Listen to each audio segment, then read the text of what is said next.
we're going to rank the 10 best players on Syracuse football's roster right now. There's a mix of offense, a mix of defense, and even special teams, because special teams matters a lot in football too. And so I included them in this list as well. We're going to start with number 1, who I think is the best player on Syracuse football right now. And that is, in my opinion, Oronde Gadsden, a 6'5", 220-pound tight end or wide receiver, whatever you want to call him. He was a 2023 preseason All-American.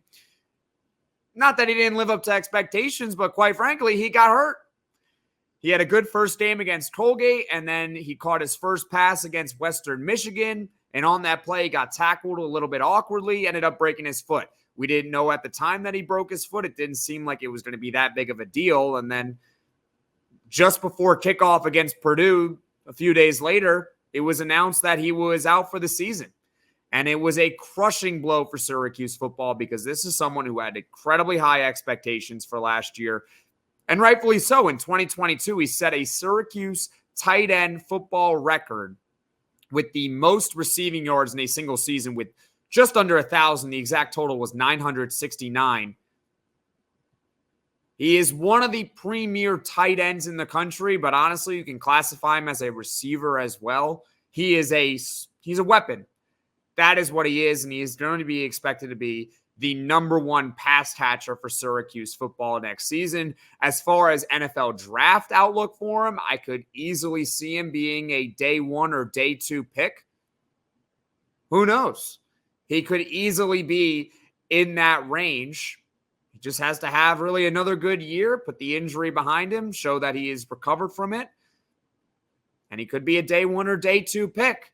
Oronde Gadsden might have the highest ceiling on the team for Syracuse football next season, as well as, honestly, the highest floor. I think you know what you're going to get from him. You're at least, at minimum, probably going to get 800 yards, given that he almost had 1,000 a couple years ago. He's going to be the highest targeted player probably on the offense. So Oronde Gadsden is my number 1 player on Syracuse football's roster right now. If you agree with me or disagree with me, well, leave a comment below. Who do you think is the best player on Syracuse football's roster right now? I say it's Oronde Gadsden. Comment below what you think. Now we're going to shift over to number 2 on the defensive side of the ball, and he is a transfer, a 24/7 Sports top 60 overall transfer, 4 stars overall. He is from Texas A&M, a defensive lineman. You might already know who I'm talking about right now. He is 6'5", 260 pounds, and that is Fadil Diggs, and he is in his last year of eligibility. He was second on Texas A&M last season in tackles for loss with 11, and that's in the SEC. This is one of those SEC transfers that Syracuse gets that is a legitimately really good football player. Like, okay, Syracuse football has gotten SEC transfers before. They got that kid from Alabama, Braylon Ingram, and it's not that he's bad, but he wasn't a premier SEC caliber player. Fadil Diggs, second on Texas A&M last year in tackles for loss. He also had 4 sacks. And I saw a mock draft on USA Today because I looked up where people are having him in terms of NFL draft standpoint. And I saw a mock draft that had him going in the 4th round. I believe it was to the Philadelphia Eagles, but it doesn't really matter what team it is. The point being is that he was just outside of the top 100 prospects for next season. So Fadil Diggs, I think, could have a very, very good season for Syracuse football. He looked impressive in the spring game. Fadil Diggs, I like him to have more than 4 sacks next season. I think he's going to be in maybe even a bigger role than he was last year at Texas A&M. I'll say 6-7 sacks at minimum for Fadil Diggs next season. He is my number 2 player on my Syracuse football top 10 list. And now we go back to the offensive side of the ball for number 3. And that is also going to be a transfer, though.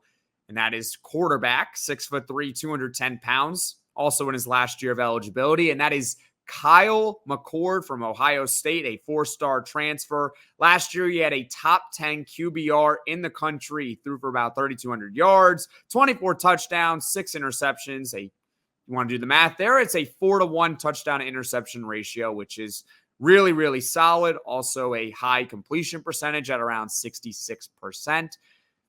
I really like Kyle McCord. I thought he played well at the spring game. He's got a lot of zip on the ball. I would say that he's not obviously on my list. He's my third best player on the team right now. But in terms of who I'm most looking forward to watching next season, it's certainly Kyle McCord because his arm is just different. You can see the arm talent. You saw it at Ohio State, even though he didn't set the world on fire from a numbers standpoint. He was a little bit of a victim of the Justin Fields and the CJ Strouds and the Dwayne Haskins who came before him. But you saw the arm talent at Ohio State. You saw it a little bit in the spring game. Kyle McCord, I think, has NFL upside. I certainly think he would be invited to an NFL training camp.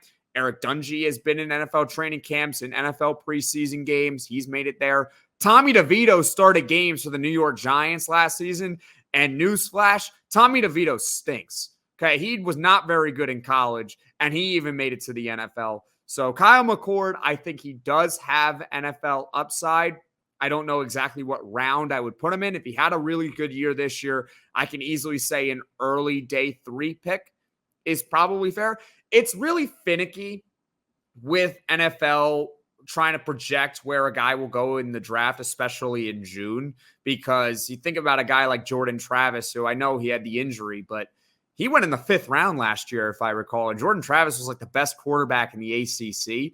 And he went in the 5th round. So you never really know what NFL talent evaluators are looking for. There's a little bit of difference, obviously, between college and pros. And I say that about Jordan Travis. Drake May was considered the best prospect in the ACC and one of the best in the country. That's why he went 3rd overall to the Patriots. And he did not have the same year that Jordan Travis had. So the point being, all I'm trying to say with Kyle McCord is that I do think he has NFL upside. I just don't know what round I would put him in. So those are my 3 best players right now for Syracuse football. Oronde Gadsden, number 1, Fadil Diggs, number 2, and Kyle McCord, number 3. Now coming up, we continue with the top 10 players on Syracuse football's roster right now.